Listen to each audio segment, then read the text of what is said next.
آج کی آیت۔ اس کے مالک نے اس سے کہا، اے اچھے اور دیانتدار نوکر، شاباش، تو تھوڑے میں دیانتدار رہا، میں تجھے بہت سی چیزوں کا مختار بناؤں گا۔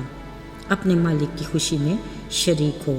متی 25 باب 21ویں آیت۔ عزیزو، ایک بار ایک جوڑے نے ساحل سمندر پر واقع اپنا خوبصورت گھر ایک دوست کو دیا تاکہ وہ اپنے گھرانے کے ساتھ چھٹیاں گزار سکے۔ یہ اس گھرانے کے لیے انتہائی دلچسپ اور خوشگوار تجربہ تھا جس کے بارے میں وہ کبھی سوچ بھی نہیں سکتے تھے۔ اس جوڑے نے اپنا گھر انہیں دیتے وقت ایک بات کہی کہ یہ گھر اور اس کی ہر چیز کو اپنا ہی سمجھ کر استعمال کریں۔ لہٰذا اس گھرانے کے ہر فرد نے اس بات کو یاد رکھا۔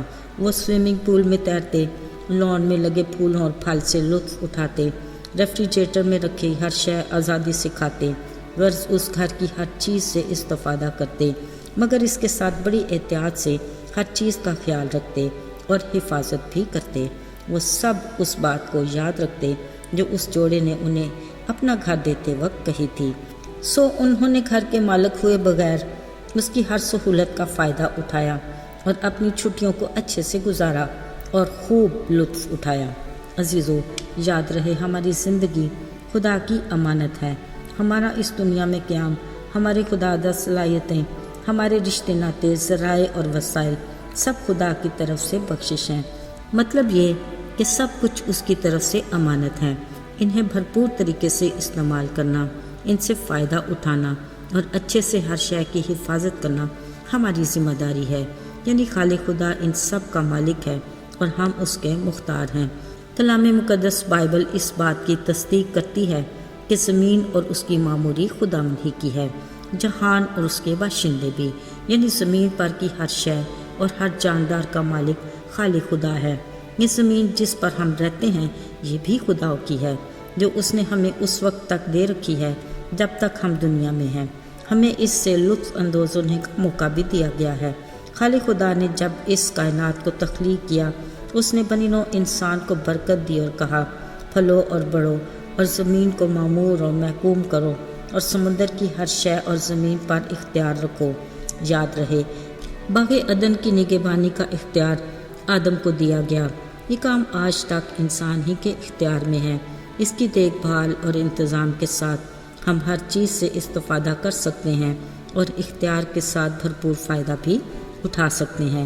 لیکن یاد رہے، یہ خدا کی طرف سے امانت ہے جو ہمارے سپرد کی گئی ہے، اور یہ بات ہمیں ہر وقت یاد رکھنی چاہیے کہ اس کا مالک فقط خدا ہے، مگر ہمیں بھرپور کوشش کے ساتھ اس کی بہترین نگہداشت کرنی چاہیے۔ بائبل مقدس کے مطابق مختار کو دیانتدار ہونا چاہیے۔ یسوع مسیح نے اپنی زمینی زندگی میں اپنے شاگردوں اور اپنے ہمراہ جڑی بھیڑ کو کئی بار تمثیلوں کی مدد سے واضح کیا کہ جو کچھ خدا نے ہمیں دیا ہے ہم ان سب کے لیے خدا کے سامنے جواب دہ ہیں۔ مثلاً توڑوں کی مثال میں ایک کاروباری آدمی اپنی دولت اپنے نوکروں کو بطور امانت دیتا ہے کہ وہ اس سے لین دین کریں، اور خود دور دراز چلا جاتا ہے۔ جب واپس آتا ہے تو ہر نوکر کی ذمہ داری اور کارکردگی کا حساب کرتا ہے اور اس کے مطابق انعام و اکرام دیتا ہے۔ ان میں سے جس نے اچھا کمایا اسے مالک نے کہا، اے اچھے اور دیانتدار نوکر، شاباش، تو تھوڑے میں دیانتدار رہا، میں تجھے بہت سی چیزوں کا مختار بناؤں گا۔ اپنے مالک کی خوشی میں شریک ہو۔ عزیزو، یاد رہے، خدا نے جو کچھ ہمیں امانت کے طور پر دیا ہے، زمینی زندگی کے خاتمے پر اس کا حساب لیا جائے گا اور اجر بھی اسی کے مطابق ملے گا۔ اس میں وہ سب کچھ شامل ہے، یعنی جو کچھ ہم کرتے ہیں، ہماری روزمرہ زندگی کے معمول کے کام وغیرہ، مگر ہم دیانتداری سے اپنی امانت کو استعمال میں لا کر اپنی ذمہ داری پوری کرتے ہیں، تاکہ مالک کی طرف سے 3 طرح کے اجر کا وعدہ ہے۔ مالک ہمیں شاباش دے گا، ہمیں ترقی دی جائے گی اور زیادہ بڑی ذمہ داری سونپی جائے گی، یعنی مالک ہمیں اور بہت سی چیزوں کا مختار بھی بنائے گا۔ ہمیں عزت دی جائے گی کہ ہم آسمانی ضیافت میں اپنے مالک کی خوشی میں شریک ہوں۔ عزیزو، آج بھی ہمیں اچھے سے اس بات کو یاد رکھنا چاہیے کہ خالق اور مالک خدا نے ہمیں جو کچھ دیا ہے وہ اس کی امانت ہے اور ہماری ذمہ داری۔ یہ بھی یاد رہے کہ ہر ذمہ داری کا حساب ضروری ہے، اس لیے ہمیں خدا کے کلام کی رہنمائی میں اپنی ذمہ داری کو اس کی مرضی کے مطابق سر انجام دینا چاہیے۔ تاکہ ہم اپنے اجر کے حقدار ٹھہریں۔ آئیے دعا کریں۔ اے ہمارے خالق و مالک، تو جو آسمانوں پر سربلند ہے، تو ہی فقط عزت و تعظیم کے لائق ہے۔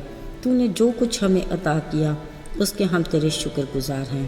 توفیق عطا کر کہ ہم تیری دی ہوئی ہر امانت کو اچھے سے استعمال میں لا سکیں اور حفاظت بھی کر سکیں، تاکہ ہم تیری طرف سے اجر کے حقدار ٹھہریں۔ یسوع کے مبارک اور جلالی نام میں مانگتے ہیں، آمین۔